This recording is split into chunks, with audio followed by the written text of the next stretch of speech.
Hello, and welcome back to the New Adolescence. the show that's still growing up. I'm your host, Tyler. And JP. Today's sponsor is going to be from a company called Team C's. Now, this organization is an international collaborative fundraiser project, and it's run by Mr. Beast and Mark Rober. And they have the goal by the end of this year to do 30 million pounds. They want to remove 30 million pounds of trash and plastic from the ocean and beaches by the end of this year. Yeehaw! That That's our is sponsor for today. wow. I So had go. no idea that they were sponsoring us with That's right. the money that they are planning to remove trash from the ocean. They I decided to guess we'll have to sponsor us change it. instead. We'll change it to we're plugging them. So go to teamseas.org and donate and help get plastic out of the ocean. Is this like a follow up to Team Trees? It is. It is. So they did the team trees where they planted an ungodly amount of trees. I'd have to look it up, It but was a apparently million, there's right? still it was a million trees, and apparently still to this day, um, every day they're still getting about $26,000 to that website from that domain. So they're still planting. So it's pretty incredible. You know, far be it from me to hate on planting trees, but it was just like I think there are better things to do with money. If I have to say it, um, like planting trees is great, but I think if your goal is ending climate change, it was a little too simplified, maybe. Hmm. Well, I like it, Tyler. I think the team sees it seems to have gotten if somehow these fundraising efforts reach my eyes, they're doing a good job in my opinion. Because I'm not big on social media. I'm not big at reading the news. But if this gets across my eyes, like they did a good job. And I actually found this out from Tom Brady's son, is how I found out about this organization. Like this kid who I'm never gonna know, who's way younger than me. I somehow came across this organization, and now I'm all about it. And I'm Team actually C's though, working that's awesome. Team Yeah, C's. I think I mean cleaning up the oceans is a huge thing. Um, I'm trying to see if my company they give us a certain amount of money. So I'm trying to see if I can finagle and even include my company to donate. So we'll see. do they have like 501 C3 status as a charity? Do you know? I don't know, but I'm working on it. Usually that's the one where you can actually like write off donations to them in your taxes. Oh, okay. Yeah. They I'm not probably big do. on the donation knowledge, so I have to do some digging, but that's something I'm working on. Yeah. Because it to me it seems like an incredible organization, and I watched a few videos of some of the stuff they've done, and I mean, in classic Mr. Beach fashion, I don't know if you've watched any of his YouTube videos. Um, they just seem like unruly or like not like things that he does things that like shouldn't really happen, but they like he makes it happen. Where I think they cleaned up two beaches where literally you couldn't see the sand because it was covered with trash, and they spent an entire week like hand picking up all the stuff and putting them in bags. So pretty incredible to see. That is pretty cool, and I think there's been more of a push lately for social media influencers and people who have made um, exorbitant livings on social media to channel that money into a good thing, um, which I really appreciate, right? Because uh, if it's not this, like they're not institutionalized, right? Like they can do whatever they want to do, like you were saying, and there's no bureaucracy that they have to work around, no real paper that they have to get signed to go out and clean this beach. They just have the money and the time, and they decide to go do it. So, good for them. That is awesome. Yeah, and I watched an interview with Mark Rober and Mr. Beast, and I guess when they did the trees, Elon Musk just found out about it from a Twitter feed and just wrote in the Twitter reply, "Oh, this looks cool. I'm gonna donate $1 million." And then he does it, and then I guess Mr. Beast has a friend named Toby, who I'm not sure who he is, But I guess Toby's MO is he just he'll donate, but a dollar more than whoever does the most. So Hmm. with Elon Musk, he went like $1 million and $1, and so he's done it again for this one. It looks like someone named Eric Bergman donated $1.2 million to this cause, and Toby outbid him by a dollar, which is kind of funny because there's a leaderboard, so they kind of just do it. But Yeah, they did say the median donation is about $5. yeah, So it's all with perspective. Like people aren't dropping millions on this, but it is a cool collaborative that a lot of people are coming together and helping out with. yeah. And really interesting to me that um, these like kind of niche celebrities can get so much traction with things like this, but it is sort of in the same way that a lot of clothing companies are now realizing that you need celebrity endorsement to really take off. Um, like so much hype around like Gap Yeezy, which is going to come out soon. So much hype around Justin Bieber's clothing brand. I don't know what it's called. I've heard it's not that Drew, good. Drew, Drew, yeah, Drew. I've heard It's it's not good. I don't like it. I've heard it's Not good. terrible, but it's they're making money with it, and um, this just is the way of the world in the United States right now. Is that celebrity endorsements are kind of the way to people's hearts, which is sort of a strange and interesting phenomena. Yeah, yeah, yeah. The I don't know if you've seen Subway with Tom Brady. I think they did a collab with Tom Brady and then a smaller person who makes bread that is one gram or one carb or one, I don't know the conversion, but it's like Hmm. very small amount of carb in the bread, and they've somehow partnered with Tom Brady and this guy, and now they do sandwiches with like very low carb bread, which Hmm. is really cool to see because it is funny because knowing being a fan of Tom Brady, knowing that he doesn't eat bread, and why would he be in this Subway commercial? They somehow created this narrative that he's not really eating Subway like the bread, but they're partnering with someone who creates an alternative for bread, and that Tom Brady's all about it, and it's still a great Subway sandwich. So Right, and yeah, like previously, it would have been enough just to include a funny celebrity cameo in your commercial or something, and that would yeah, have given that celebrity enough stake in that product that consumer would have identified the product with that person. But as we've gone on, like now the most successful marketing schemes show that celebrities actually take all or some ownership in a product, right? Like their entire brand names. Um, and I think especially like in the clothing and makeup world, uh, where influencers have created this brand, and it's really successful because of their identification with it and their ownership in it, and their fans following them and wanting to kind of uh, be a part of that movement with them. yeah, exactly. So a lot of good things happening. I like to see it. It's always interesting to see like these I guess I'd call them trends, but like how things are changing, and you're like, wow, this is like you start putting the dots together. Man, and that's our sponsor right there, Team C's, everyone. Uh, and just to go back to our roots a little bit, I have a hot take this evening that we're recording. Um, I went out and saw the movie Dune. Are you familiar with Dune, JP? Oh, I'm familiar. I read the books, but I haven't seen the movie yet. But I'm waiting for my wife to finish the book so we can watch it. Oh, that's honorable. I will try to not spoil anything for you, but um, really, my hot take is this: Dune is about a 2.5 hour movie, and I went into it right knowing that it was about 2.5 hours. I saw it on the theater posting. Um, but what I didn't know was that they had split up the first book. Right, Dune has like 6 or 7 or 8 books to it. Like it's a Yeah. long series, and they're long books. But they had split up the first book itself into at least 2 parts, possibly 3 parts, Yes, yes.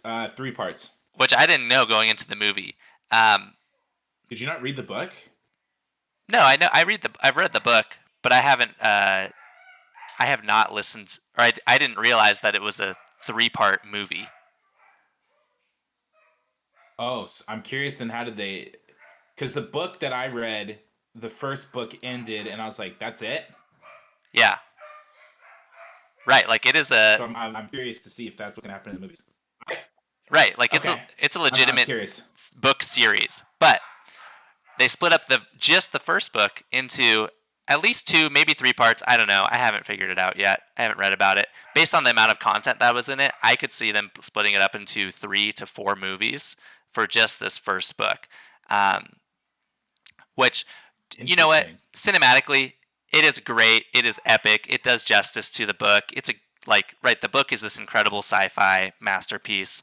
Um, Not 100% accessible, right? Like it's not your easiest read ever. There's a lot of like strange language things in it, and the writer develops his own universe for Dune that's really quite unlike anything else. Um, and so, it does it all that justice. The visuals are incredible. The music score, Hans Zimmer, just absolutely crushes it. But I can't help but feel like they stretched it out too much, right? They totally could have made uh, a shorter movie, or um, been able to squeeze it like squeeze the whole book into one movie and just actually advance the plot a little bit. And I think ultimately the reason is they won't do that for monetary value or monetary reasons, right? They can sell more tickets if they get it to catch on, and they may split it up into 3 parts. But um, and like my baseline for this, for all like high fantasy epic sci-fi movies, is um, the Lord of the Rings trilogy, right? Because the Lord of the Rings books, they are incredibly long, incredibly dense. There's so much to them, and yet somehow they managed to split the Fellowship of the Ring, the Two Towers, and the Return of the King. Like each of those are just one movie. When they could have been, probably if they'd come out today, they would have been 3 movies each, and we would have ended up with this absolutely infinitely long saga that never would have ended of Lord Well, of the take a look Rings. at the Hobbit. That's what they did. Right. When that style of movie, or that plan, or that attack of monetarily, like, if we split the movie up, we make more money on the in the long run. That's what they did with the Hobbit. That's funny. Absolutely. Right. And I think it's a terrible trend. The Lord of the Rings is a cinematic masterpiece. Like all 3 of them are incredible movies. They're densely packed. There's no filler in there. The Hobbit is like 50% filler. Dune, it felt like to me, was like way more filler than it had to be, right? Um, and like we could have actually advanced the plot and moved forward in the story. But I could see it on the flip side too. You could say like we're just trying to do justice to this universe and explain it well. Because even my wife walking out of the theater was like, you know, there were some things I like didn't totally understand there. Um, so really, my hot take is this: is that I don't like the trend of splitting one book up into multiple movies. I think it ends up with a lot of fluff, a lot of filler, a lot of things that uh, are unimportant, just taking up time on the screen. Um, and Dune to me was no exception, even though it was an enjoyable movie experience. Oh, I agree with you. I mean, let's take a look at some movies in recent history here. Hunger Games, the last one, they spent the finale part one like running around doing political stuff, and that was a waste of time in my opinion. And then in Harry Potter book 7 part 1, that was a waste in my opinion. So, Nobody likes book 7 part 1 as a movie. Uh, no, it's so bad. It's it's such so like a depressing. waste. It's so slow. It's awful. And here's the other thing. Here's the other trend that I don't really like is movies that are only there to set up other movies. Like I don't like that that is now an acceptable thing to do. Like um, I think the whole second Fantastic Beasts movie, also when it came out, was just there to set up the third one. Like it was almost a whole movie of filler. And I think that's the trend that we're getting, is that there's more filler, less content, uh, but we're going to generate more ticket sales anyway because the people want to see what happens next. Have they even come out with the third one yet? No, they haven't, have they? No, they haven't. I don't know. Oh my, I let's don't know if they will. go. That's awful. Um, well, that was a good hot take. I like that. But I'm looking forward to seeing Din when I do see it. It's a good movie. You'll enjoy it, I think. Yeah. It does justice to the books. Have you seen the 1980s version of Dune? No. Okay, before you go to the movie theater, just look it up and watch a trailer for the 1984 version of Dune, and just know that you could have ended up with that. So uh, Okay, I'll it look at it that. it's pretty bad, but yeah, definitely Mhm. an improvement from that one. Perfect. Well, cool, man. Well, I guess we should talk about we should have a little less filler in our show and talk about what we're actually here to talk about, right? I know. Let's get into this. Here we are, the Amateur Authors Club. Um, JP, I want to know how your story write or your autobiography writing is going. It's going good. For the most part, I haven't had any time to write, so while it's going good, it's also going slow. I have a hard time getting this habit uh nailed down because it should just be so easy. I should sit by the window with my cup of tea with my favorite pen and just let it rip. But um yeah. So I think my goal this week is to get some to really hone in and make carve out some time. And I know we're gonna get into it later, but one of those things that I'm doing is habit forming. So I'll talk a little bit more when we get to that segment. Yeah, absolutely. So, like, just to give people context, like, where are you at in the book writing process, like, or where are you at in your life story? What are you writing about right now? Yeah.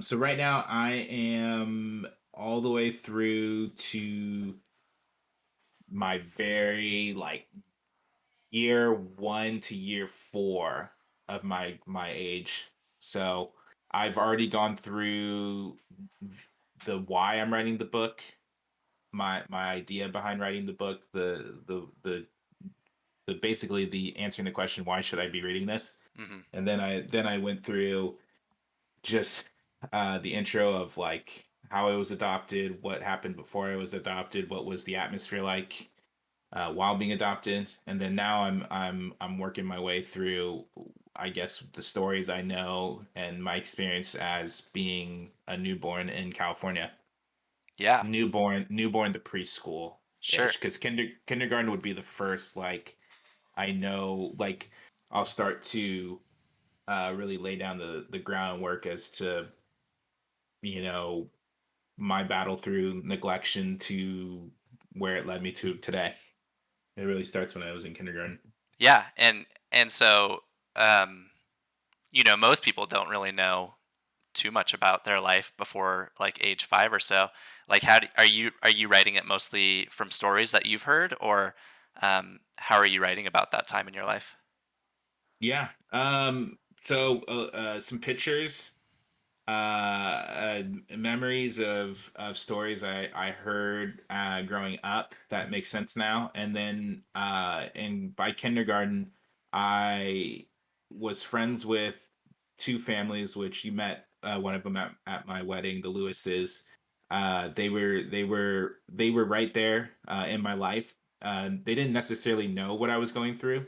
Nobody did, Hmm. but they were close enough to me that when we go back and look at like home videos that they have, on VHS, like we can see um, kind of like my life unfold like through kindergarten and early elementary school. Just I was always in Nick's class. I think in elementary school um, you have like a big class of 30 kids, and Nick was always in my class every grade. And his parents were very hands on, loved to be at every single uh, uh, assembly, uh, sports, um, class activities, and they videotaped everything. So we've spent a lot of time in the last 5-10 years of looking back at home videos and looking for me, and we can see me in these videos, and we can see my adoptive mom in the videos at some of them, and so we've been able to kind of piece together some of my memories, which has been really cool. Yeah, very interesting. You almost have to do like a deep dive on your life to really piece together what happened. Yeah, but I feel like there was a lot of people who came into my life that I'm still in good contact now, that I've got enough where I can get tangible things from them to put into the story. Yeah. Nice. Yeah, you almost like imagine like quoting someone about yourself. And that's I feel like that's almost where you have to get to for that. Yeah, I mean, it's interesting because in the moment they didn't know what was going on, but Right. when we go back and look, it's like, oh my gosh, I was right there. Like Yeah. to be able to see myself in kindergarten and through like fifth grade in these videos is extraordinary because they're memories that I have, but I didn't have them visually and nobody recorded me. But it, here, the class mom is videotaping everything, and I'm in the background. I wasn't the focus of the video, but I was there, and this person who was close to my life was there too, and they weren't necessarily only filming me, but to be in that setting is just incredible. Yeah. And then like as you kind of re-explore that time in your life, like is that a like is there any part of that that like brings up like past traumas or um like is that difficult for you to dive back into that part of your life, or is that like a relieving experience to like remember those things? There are parts that are hard for sure.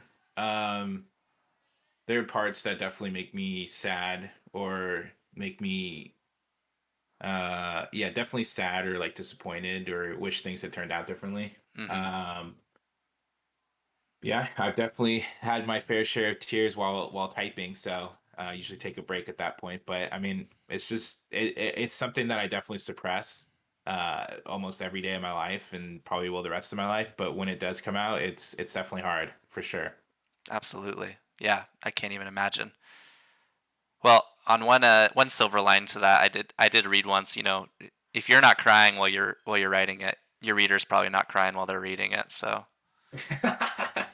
Oh gosh. Well, hopefully it's not a tearjerker the whole time. But yeah. So there are some parts that are pretty tough, but yeah, man. um I made it. Absolutely. Yeah, a good story is all about conflict. So it can't all be good stuff, right? That's right.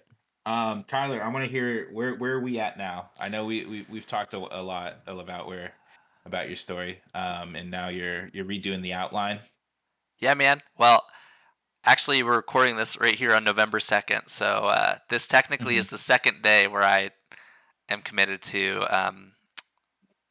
writing my novel for NaNoWriMo, uh, which I am actually kind of re-exploring what my goal is going to be for this November. I think the first day I sat down and I wrote about 1,000 words, and um, it felt good. Like it felt like I could write like 1,000 quality words with the time that I was given. Um, and so I'm thinking, like initially the ask is to write 50,000 words in the month of November. I'm thinking maybe I want to write 30,000 and just make them like 30,000 words I can think about a little bit harder. Because if you're trying to book through 50,000 in a month, it's there are moments where you're writing filler, or uh, that what you're writing is not going to make it into the finished product, or even the ideas that you're writing about are not really going to make it into the finished product. So I'm thinking I want to do about 1,000 words a day and make it just a more quality product. Um, which part of me is like, I think I have this prideful part of me that's like, oh, I could do 50,000, but I'm not sure it would generate uh, the best final product, I guess is what I'm saying. But besides that, here we are. I am well outlined and like actually super relieved to have a functioning outline. Really from start to finish the book. There are like some gaps in there, or some ideas that haven't been entirely fleshed out. But uh, my whole November experience, and even like continuing on into this year of writing my novel last time, was I just felt like it was all going to like kind of fall apart at some point, and it was never going to get finished. Um, and I feel like this outline gives me a structure to actually be able to finish this thing and be happy with it, and uh, not feel like it's just not going to work, if that makes sense. Yeah. So 50,000 words pretty inspiring. I read something that it sounds like you're more of a planner, Tyler, like with the outlines, and I'm more of a fly by the seat of my pants writer, where I just sit down and I just rip it. And I'm curious as we continue to go on through this month and longer, what techniques we're using, and then what struggles we have, because sometimes I feel like if I'm just sitting down and writing, and I don't necessarily have a plan, I feel like it's hard, and maybe doing an outline will keep me more rigid and form better habits. I don't know. We'll see. I'm curious to see what the outcomes are. Yeah, and you know what's funny is last year that was me, right? Like I was flying by the seat of my pants the whole time I was writing last year. I had like an idea, but I had never written anything down to structure what I was going for, and um, what that what that caused to happen was that my novel was perpetually changing and perpetually in motion, and there was no like finished goal really. So it just kept like getting longer and longer, and but not closer to a finishing point, not closer to the end. Um, and so I think there's a time and place for each of those styles, and uh, I just think this year it's helping me to have more of an outline structured approach. Right. Well, cool. Maybe that'll be me next year. I'm gonna go through this fly by the seat of my pants and realize, man, I should have done an outline. You live and you learn, Um, right? Well, I yeah, live and I learn. and I mean, so here we are on day two. I actually, my habit is typically to wake up early and give myself, at least an hour and a half, if not 2 hours, to be able to write in the morning during this month of November. And here on day two, I managed to oversleep and totally missed my writing block. So I've yet to write today. I'll be writing this evening. Um, but I woke up and man, I was like, oh my gosh, I totally missed my slot to write, and it was a bad feeling. Like I was not happy to have already failed at that. Well, Tyler, it's day two, and your boy hasn't done anything. So I'm right there with you. But I need to. Speaking of habits, so I've been trying to sleep a little bit more. I definitely failed Friday and Saturday. I think I got a combination of 6 hours of sleep between those two nights. Hmm. But the other nights I've been averaging 8 hours or more as far as sleeping. And now with my new job, I don't have to be on the phones at 6 a.m. Calling the East Coast anymore. Now I can realistically, most guys start calling at 9 a.m. So I have all that time to really just I need to crank out some writing. If I Because I usually try and wake up at 6 a.m. That gives me 3 hours. There should be no excuse that I'm not writing. Especially, I mean, I have enough time to walk Satchmo in the morning too. So that's something I got to work on, and I'm hoping to get it going by tomorrow morning. I'd love to see us both on Discord in the mornings. I think that would hold me accountable. Absolutely, man. Yeah, and oh man, one side note, I can't resist saying this. I've been reading this book called Why We Sleep. It's by this guy named, I think, Matthew Hartman, PhD. Um, and I think if you read it, like fair warning, if you read this book, it will uh, perpetually stress you out about not sleeping enough, because there are just so many like risk factors and detriments to your life. Like even if you supplement with caffeine, even if you do all the other right things, like everything from higher risk of cancer to almost uh, every mental illness is linked to low sleep or poor sleep, and all the way to like just difficulty with creativity. But this book has totally changed. I wouldn't say it changed my outlook, but it really like has made me value sleep a lot more. Um, but You should send me that because I'm interested. sure, I could do that. Um, but like just like everything else, or a lot of other things that we talk about, like sleep is a habit. Getting up and being able to write is a habit. I've been reading a lot about habits as well lately. Um, and this guy, uh, oh, I can't remember the author's name right now, but we have a book called The Power of Habit, and I've been going through that. Um, And his whole take on this thing is, um, research shows that really there's this cycle that we go through with all of our habits, and it starts off with a cue. Something cues us, and then it triggers a routine. And after the routine, we're given a reward, and that reward is what inspires us to continue going on with the habit. Um, and really, the thing that is changeable in this cycle is the routine.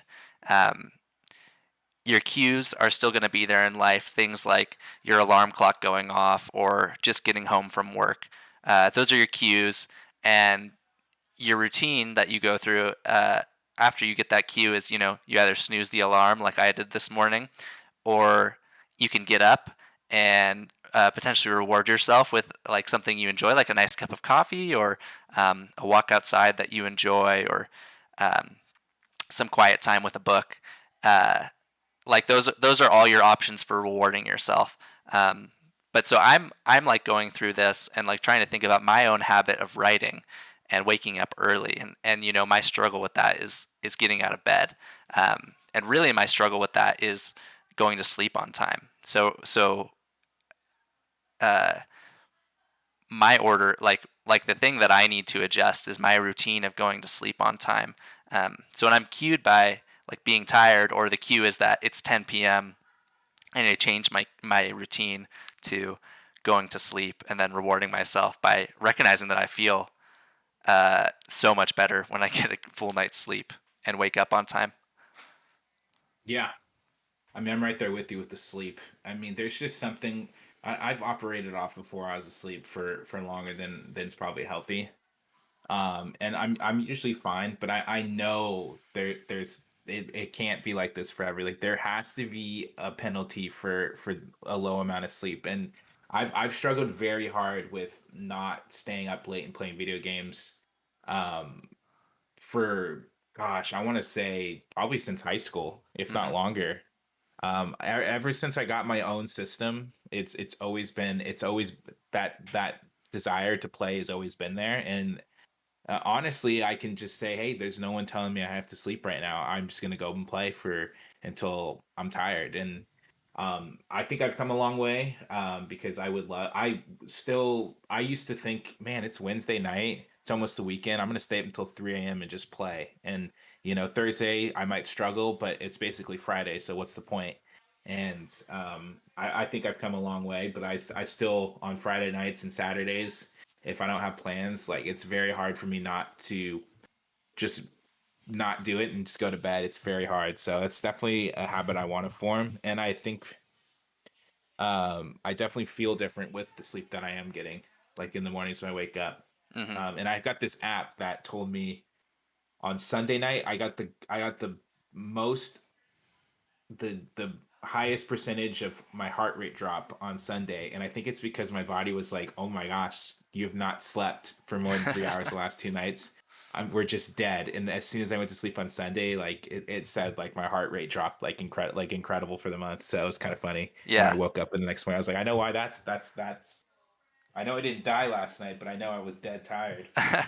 Yeah, man. Read this book, Why We Sleep, and you'll be like, I cannot get 3 hours of sleep. Like I will literally just fall apart and die if I only sleep that much. But so maybe like as you're thinking about your habits of like playing video games late into the night, like you're obviously cued by something, like cued by you get home and no one's telling you to go to bed. And so you have this option of what you can do with your time. So maybe like a better option for you would be uh, like read a book for like your cue is okay. You have this opportunity to read a book, and that's like it's like a lot easier to go to sleep after reading a book. Um, and your reward then is a restful night of sleep and the expansion of Exactly. your mind. Exactly. So I think I need to read that book. I'm a little scared too, but I think that's next on my reading list. Yeah, man, two good ones: The Power of Habit and Why We Sleep.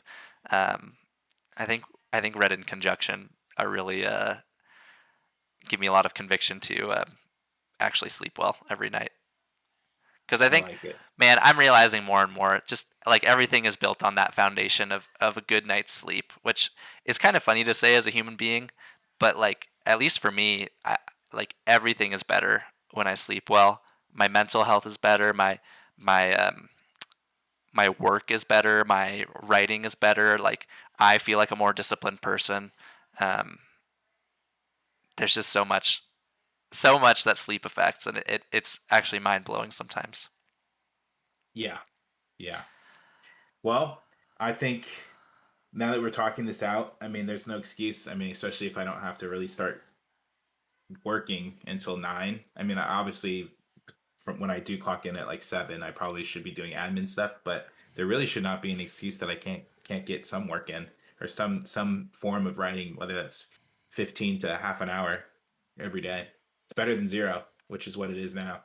It definitely is better than zero. Yeah, and establishing that habit, like of just sitting down at the keyboard for a little while, is actually life changing. Like if you can get in every day and do that, um, like that's how habits are built, and that's how your life has changed, and that's how a book is actually finished, right? I think you and I were talking about this a little more before the show, but we were talking about this mentality of do you have that quote you can share?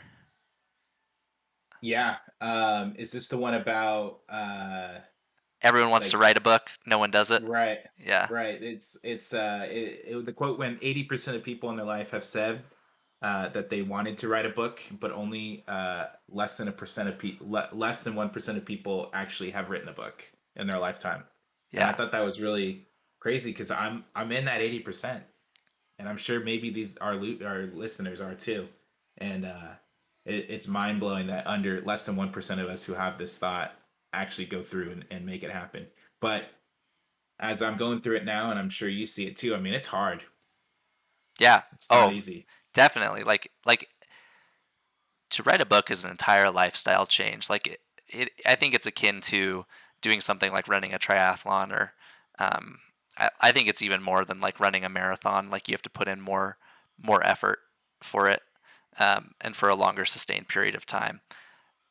Um, but I think that's how we go from this mentality of like I'll do it someday, I'll get started on it one day, to uh, you're actually writing a book. Is you change the habits um, that dictate your life. You actually create a habit of sitting down at the keyboard every day, whether it's for 10 minutes or whether it's for 3 hours, whatever you're able to make happen.